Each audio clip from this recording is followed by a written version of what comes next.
Sabay-sabay na inilunsad sa Kalinga ang selebrasyon ng Cordillera Month, Nutrition Month at National Disaster Resilience Month. Iba't ibang aktibidad isinagawa.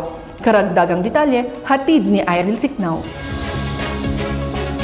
Kilahok ang mga stakeholders sa Kalinga sa fun run at tree growing activity para sa kick-off ng selebrasyon ng 39 Cordillera Month, Nutrition Month at Disaster Resilience Month ngayong buwan ng Hulyo.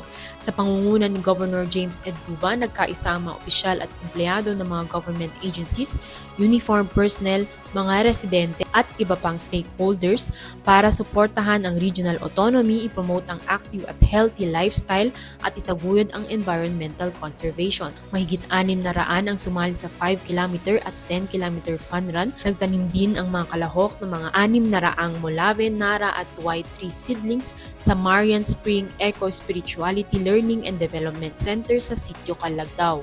Sa kanyang mensahe, binigyang diin ni Governor Edduba ang suporta ng probinsya sa regional autonomy at sinabing handa ang Kalinga na maging regional government center.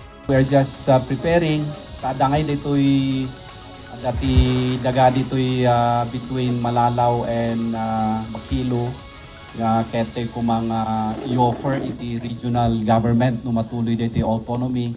Tapno datayon ti mang i-offeran iti regional tapno dati kumati agri autonomy ay isu ti regional center. Binahagi din ng opisyal ang plano ng probinsya na mag-adapt ng nature-based solutions upang labanan ang climate change at palakasin ang katatagan ng mga komunidad laban sa mga kalamidad.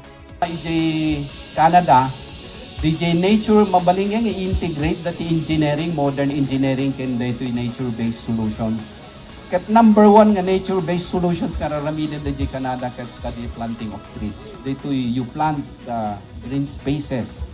You increase the area of green spaces. Tapno DJ ma-preserve nga ro DJ environment. So dito iti